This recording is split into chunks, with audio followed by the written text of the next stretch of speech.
ہر عید پہ کوشش ہوتی ہے کہ کچھ نہ کچھ میسیج امت تک پہنچایا جائے۔ تازہ تازہ رمضان المبارک کا مہینہ گزرا ہے اور عبادت کی وجہ سے دل بھی پسیچے ہوتے ہیں، بات سمجھ بھی آ جاتی ہے۔ باتیں کرنے کو تو بہت زیادہ ہیں، لیکن ایک کریٹیکل بات جو آج صبح میرے ذہن میں آئی وہی آپ کے ساتھ شیئر کر لیتا ہوں۔ قرآن حکیم میں ایک آیت ہے، سورہ الاعراف کی آیت نمبر 179۔ یہ قرآن حکیم میں چند سخت ترین آیات میں سے ہے، اور اس میں اللہ تعالیٰ کی طرف سے ایک بہت بڑا یونیورسل ٹروتھ اور بڑی ہی ایک ڈینجرس خبر انسانیت تک پہنچائی گئی ہے۔ اعوذ باللہ من الشیطان الرجیم، بسم اللہ الرحمن الرحیم۔ وَلَقَدْ ذَرَأْنَا لِجَهَنَّمَ كَثِيرًا مِنَ الْجِنِّ وَالْإِنسِ، اور بے شک جنوں اور انسانوں کی اکثریت ہم نے پیدا ہی دوزخ کے لیے کی ہے۔ اللہم اجرنا من النار، آمین۔ لیکن یہ اللہ نے کوئی ظلم نہیں کیا، بلکہ اللہ تبارک و تعالیٰ نے اس کی ریزن بھی بتائی ہے۔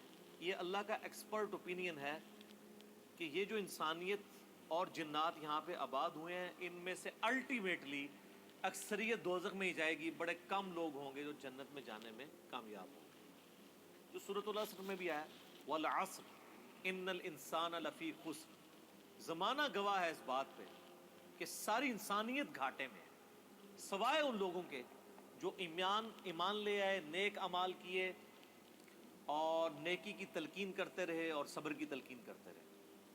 اس کے علاوہ پوری کی پوری انسانیت گھاٹے میں۔ اور دیکھ لیں، زمانہ گواہ ہے کہ حضرت نوح علیہ السلام کے مخالفین تباہ و برباد کر دیے گئے، صرف 78 لوگ جو ہیں وہ کامیاب ہوئے۔ حضرت لوط علیہ السلام کی 2 بیٹیاں ان کے ساتھ بچائی گئیں، ان کی اپنی بیوی بھی، اور پوری قوم تباہ کر دی گئی۔ پوری انسانیت گھاٹے میں چلتی آ رہی، سوائے ان لوگوں کے کہ جو ایمان لے آئیں گے، نیک اعمال اختیار کریں گے اور حق بات کی تلقین کریں گے اور صبر کی۔ یہاں پہ سورہ الاعراف کی آیت نمبر 179 میں ہے کہ بے شک جنوں اور انسانوں کی اکثریت پیدا ہی دوزخ کے لیے ہوئی ہے، وَلِعَوْذُ بِاللَّهِ تَعَالَى۔ لَهُمْ قُلُوبٌ لَا يَفْقَهُونَ بِهَا، ان کو ہم نے دل دیے تھے، عقل دی تھی، لیکن وہ اس سے سوچتے ہی نہیں ہیں۔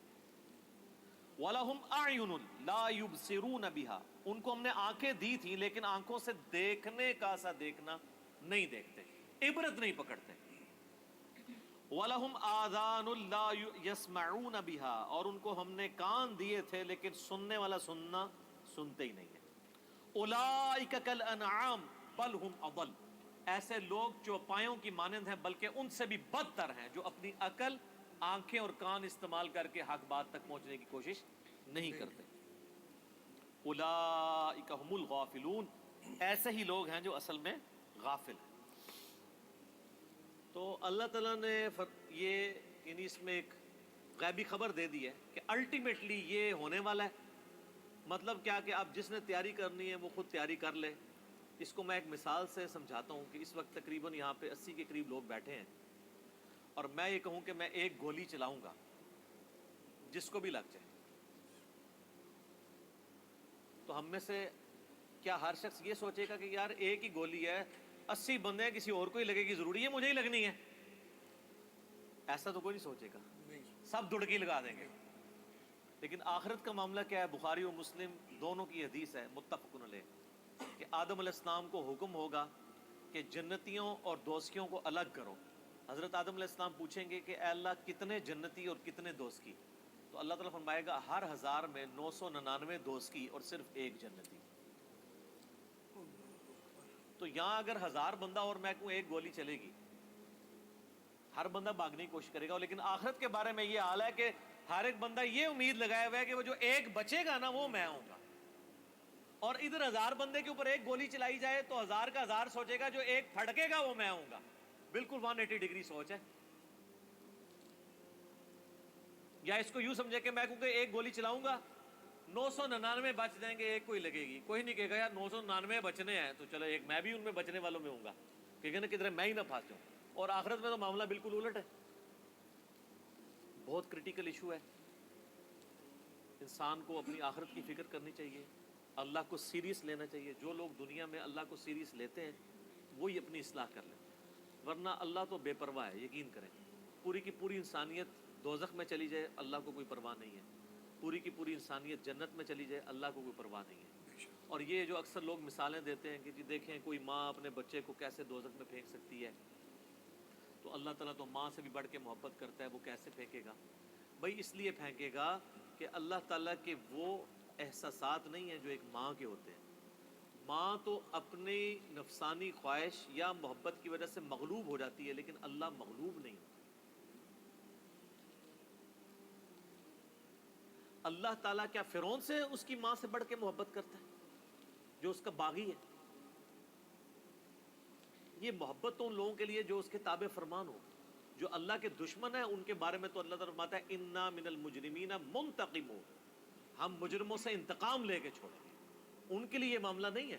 ہمیں تو یہ بتایا گیا ہے کہ اللہ تعالیٰ ایک بوڑھی نانی اماں ہے جس نے یہ ایک نعوذ باللہ ایک سسٹم چلایا ہوا ہے، اینڈ پہ سب کچھ چھوڑ دے گا۔ نہ، اگر یہ بات ہوتی تو انبیاء کرام علیہ السلام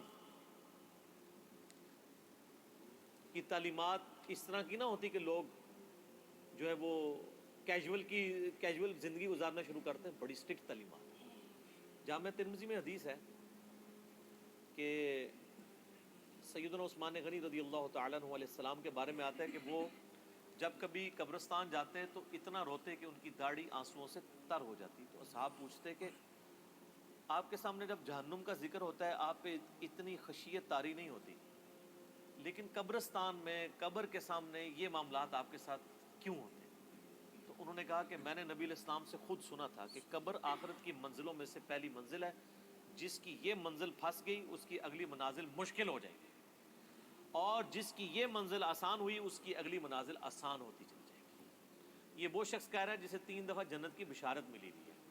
ہمارے پاس کوئی جنت کا ٹکٹ نہیں ہے، اور ہماری بے پرواہی اپنے عروج کے اوپر۔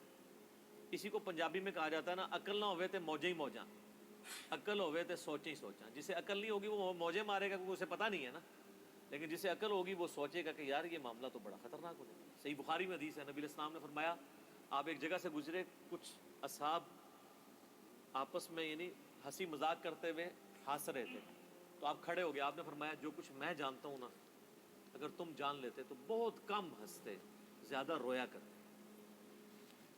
بہت سیریس کیس ہونے کا۔ صحیح مسلم میں حدیث ہے، آپ علیہ السلام فرمایا میں نے ارادہ کیا کہ میں اللہ سے دعا کروں کہ تمہیں عذاب قبر سنوا دے۔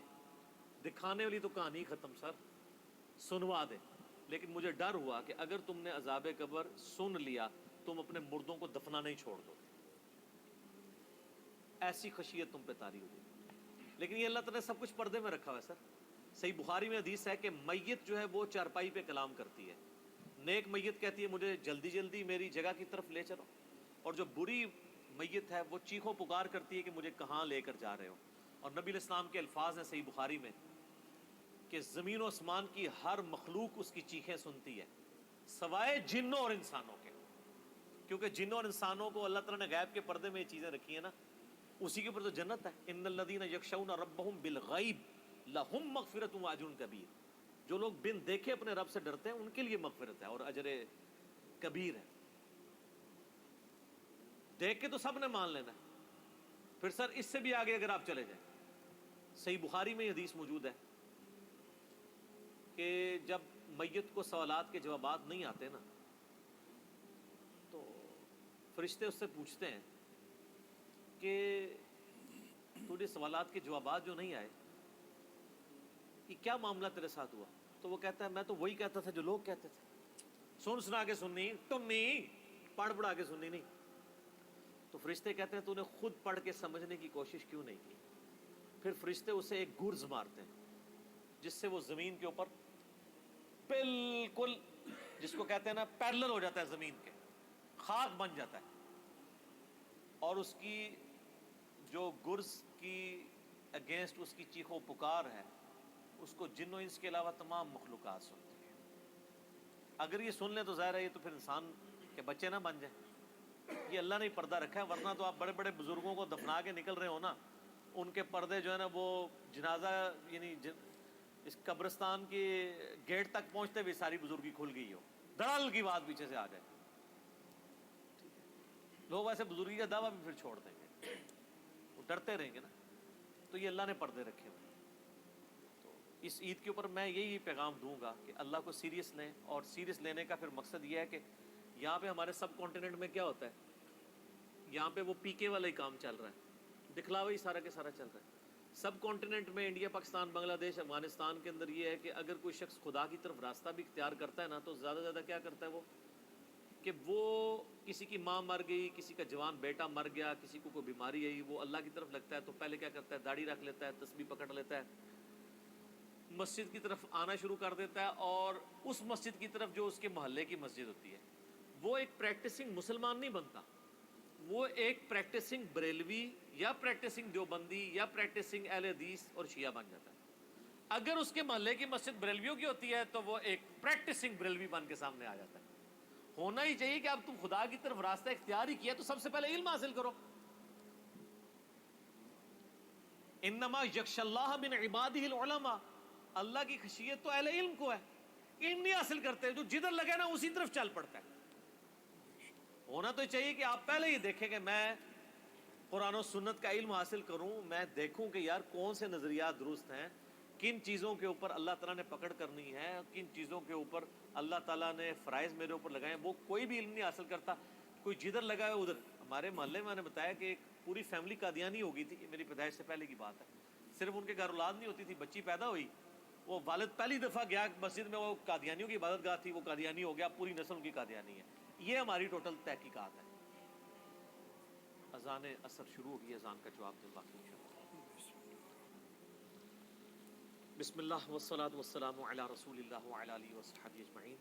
اذان عصر کے وقفے کے بعد علمی و تحقیقی مجلس نمبر 67 میں آج 9 جون 2019 کو اپنی گفتگو کا آغاز میں پھر وہیں سے کرتا ہوں جہاں پہ بات مکمل ہوئی تھی کہ ہمارے سب کانٹیننٹ کے معاشرے میں لوگ پریکٹسنگ اپنے فرقوں کے بنتے ہیں، علم حاصل نہیں کرتے. یہی وجہ ہے کہ پوری زندگی کبھی یہ نوبت ہی نہیں آتی کہ میں دیکھوں. حالانکہ دنیاوی معاملات کے اندر سب سے پہلے لوگ، کسی نے مکان بھی بنانا ہے نا، وہ کئی ٹھیکیداروں سے مشورہ کرتا ہے، کئی مٹیریل والوں کو ملتا ہے. کہ کیا ہوتا ہے کہ وہ صبح مکان شروع کرا دیتا ہے، پوری فیزیبلٹی بناتا ہے، پوری پلاننگ کرتا ہے. لیکن ایک دین کے اوپر چلنا ہے جس کے لیے کوئی پلاننگ نہیں، کوئی فیزیبلٹی نہیں، جو جدھر لگے وہ لگ جاتا ہے. اس وجہ سے پوری زندگی لوگ نماز پڑھتے رہتے ہیں، ان کو یہ نہیں پتہ چلتا کہ نماز کا سنت طریقہ کیا ہے، اس کے اندر کیا کچھ پڑھنا ہے، اس کے کیا مسائل. کتنے شادی شدہ لوگ ملتے ہیں، بچے بھی جوان ہو چکے ہیں، ان کو غسل کا طریقہ ہی نہیں آتا. علم بنیادی چیز ہے، اس کے اوپر بنیاد رکھیں، اس کے بعد جو ہے وہ آخرت کی طرف آپ کی رہنمائی ہوگی. لیکن علم کے بغیر کچھ بھی نہیں ہوگا. اس لیے میں اس عید کے موقع پر ریکویسٹ کروں گا جہاں تک بھی ہماری بات پہنچتی ہے کہ یہ سچائی کا پیغام سب سے پہلے اپنے اوپر لاگو کریں، پھر جاگو اور جگاؤ کی مہم شروع کریں. انسانیت کو بتائیں کہ کتنی بڑی مشکل میں وہ پھنسنے والے ہیں، کتنا بڑا معاملہ ان کے ساتھ ہونے والا ہے. اور یہ اتنا بڑا معاملہ ہے کہ یہ تو چوکوں پہ کھڑے ہو کے اور بڑی بلڈنگز کی چھتوں پہ کھڑے ہو کے اسپیکر فٹ کر کے لوگوں کو یہ بتانے کی ضرورت ہے. وَلَقَدْ ذَرَأْنَا لِجَهَنَّمَ كَثِيرًا مِّنَ الْجِنِّ وَالْإِنسِ، بے شک جنوں اور انسانوں کی اکثریت دوزخ کے لیے پیدا ہوئی ہے، تو بچ جاؤ. ہماری حالت ویسے یہ ہے کہ ہم تو ایک بلی کو بھی آگ میں گرتا ہوا برداشت نہیں کر سکتے، لیکن ہم یہ راگ نہیں الاپ رہے کہ انسانیت نے دوزخ میں گرنا ہے اگر انہوں نے اللہ تعالیٰ کو سیریس نہ لیا اپنی زندگی میں. تو یہی پیغام ہے جی کہ لوگوں کو یہ آیت سنائیں، خود بھی آخرت کی فکر کریں، لوگوں کی بھی آخرت کی فکر کریں، اور علم کی بنیاد پہ، تاکہ عقائد کی بھی اصلاح ہو اور اعمال کی اصلاح. جزاکم اللہ خیر.